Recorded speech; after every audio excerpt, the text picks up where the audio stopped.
why it matters, and where we go from here. Over the past 2 years, what began as a series of peaceful protests against the repressive regime of Bashar al-Assad has turned into a brutal civil war.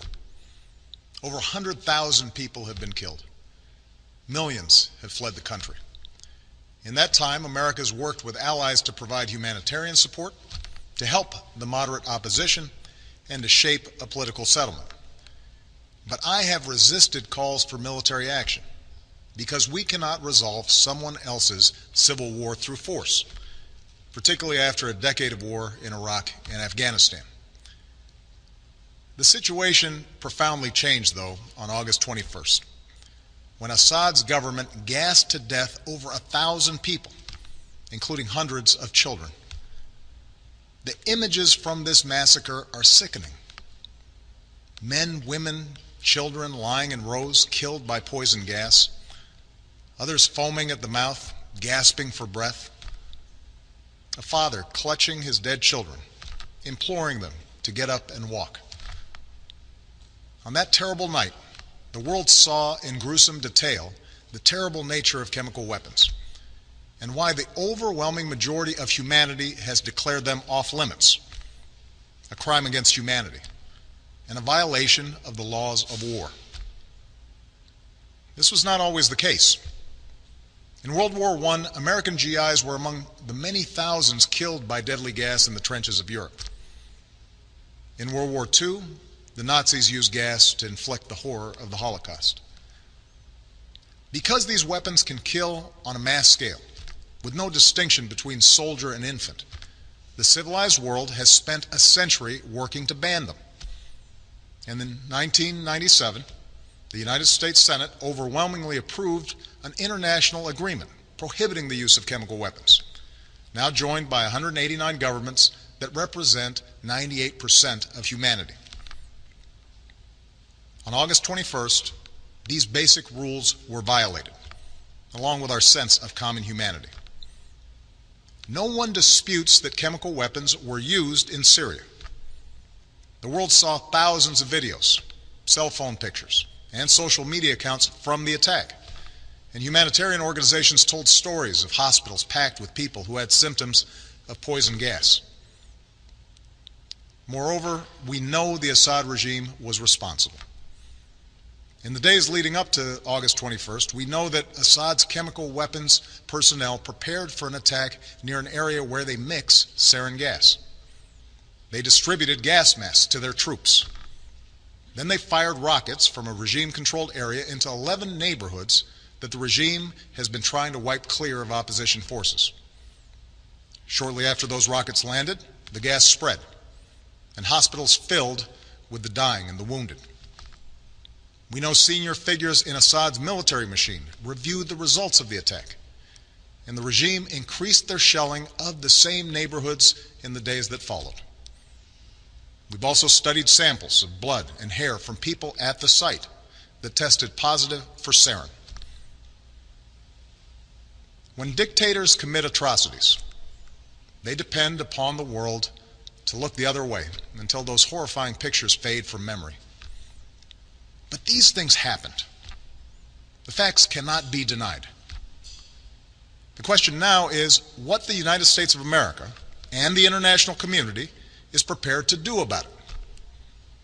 Because what happened to those people, to those children, is not only a violation of international law, it's also a danger to our security.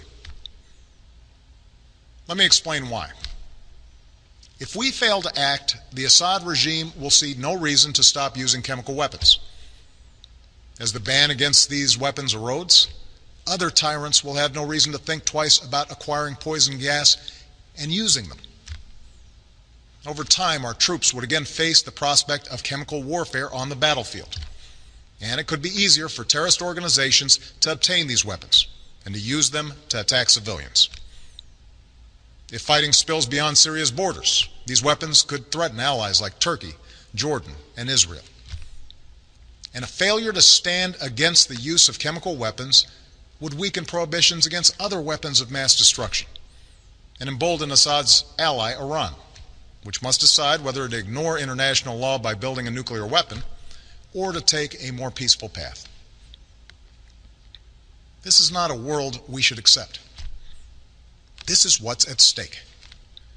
And that is why, after careful deliberation, I determined that it is in the national security interests of the United States to respond to the Assad regime's use of chemical weapons through a targeted military strike. The purpose of this strike would be to deter Assad from using chemical weapons, to degrade his regime's ability to use them, and to make clear to the world that we will not tolerate their use. That's my judgment as Commander-in-Chief. But I'm also the President of the world's oldest constitutional democracy. So even though I possess the authority to order military strikes, I believed it was right, in the absence of a direct or imminent threat to our security, to take this debate to Congress. I believe our democracy is stronger when the President acts with the support of Congress. And I believe that America acts more effectively abroad when we stand together.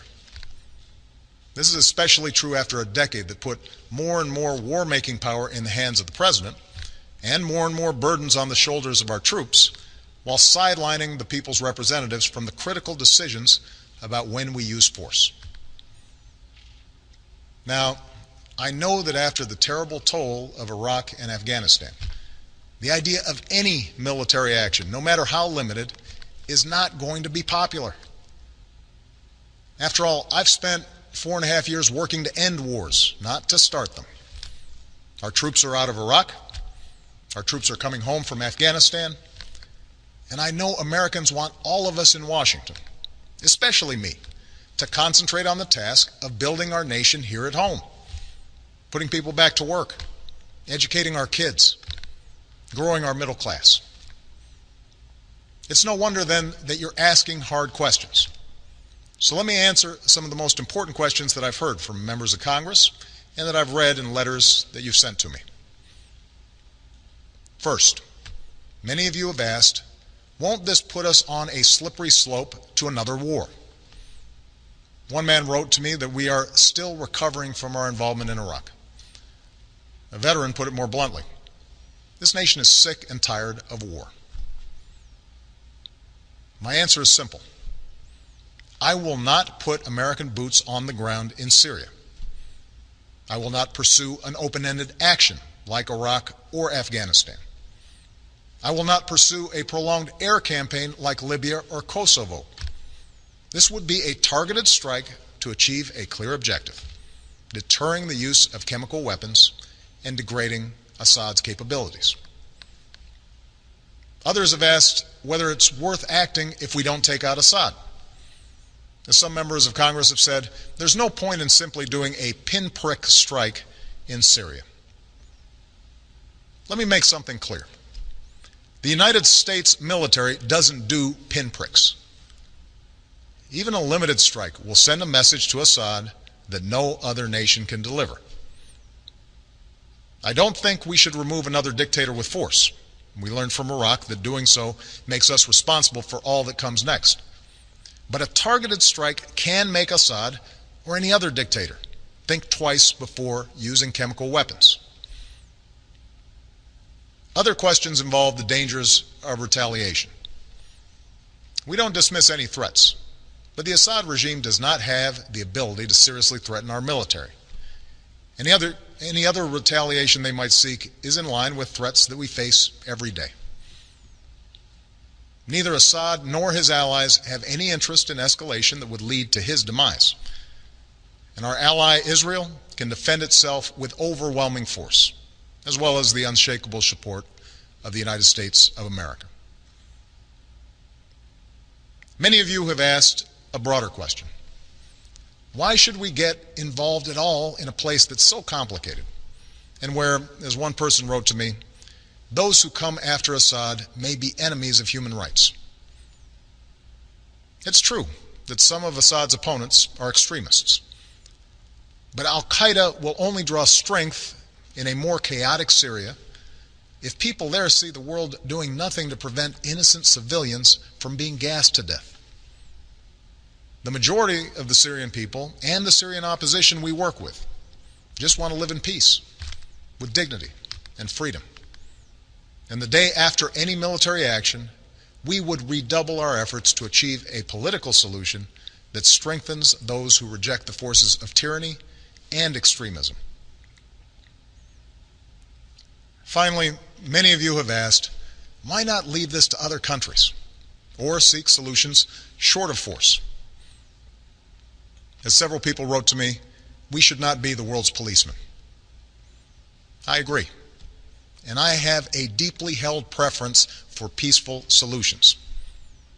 Over the last 2 years, my administration has tried diplomacy and sanctions, warnings and negotiations, but chemical weapons were still used by the Assad regime. However, over the last few days, we've seen some encouraging signs, in part because of the credible threat of U.S. military action, as well as constructive talks that I had with President Putin. The Russian government has indicated a willingness to join with the international community in pushing Assad to give up his chemical weapons. The Assad regime has now admitted that it has these weapons, and even said they joined the Chemical Weapons Convention, which prohibits their use. It's too early to tell whether this offer will succeed, and any agreement must verify that the Assad regime keeps its commitments. But this initiative has the potential to remove the threat of chemical weapons without the use of force, particularly because Russia is one of Assad's strongest allies. I have therefore asked the leaders of Congress to postpone a vote to authorize the use of force while we pursue this diplomatic path. I'm sending Secretary of State John Kerry to meet his Russian counterpart on Thursday, and I will continue my own discussions with President Putin. I've spoken to the leaders of two of our closest allies, France and the United Kingdom, and we will work together in consultation with Russia and China to put forward a resolution at the UN Security Council requiring Assad to give up his chemical weapons and to ultimately destroy them under international control. We'll also give UN inspectors the opportunity to report their findings about what happened on August 21st. And we will continue to rally support from allies from Europe to the Americas, from Asia to the Middle East, who agree on the need for action. Meanwhile, I've ordered our military to maintain their current posture, to keep the pressure on Assad, and to be in a position to respond if diplomacy fails. And tonight I give thanks again to our military and their families for their incredible strength and sacrifices. My fellow Americans, for nearly 7 decades, the United States has been the anchor of global security. This has meant doing more than forging international agreements. It has meant enforcing them. The burdens of leadership are often heavy, but the world's a better place because we have borne them. And so, to my friends on the right, I ask you to reconcile your commitment to America's military might with a failure to act when a cause is so plainly just. To my friends on the left, I ask you to reconcile your belief in freedom and dignity for all people with those images of children writhing in pain and going still on a cold hospital floor. For sometimes resolutions and statements of condemnation are simply not enough. Indeed, I'd ask every member of Congress, and those of you watching at home tonight, to view those videos of the attack, and then ask, what kind of world will we live in if the United States of America sees a dictator brazenly violate international law with poison gas, and we choose to look the other way? Franklin Roosevelt once said, "Our national determination to keep free of foreign wars and foreign entanglements cannot prevent us from feeling deep concern when ideals and principles that we have cherished are challenged."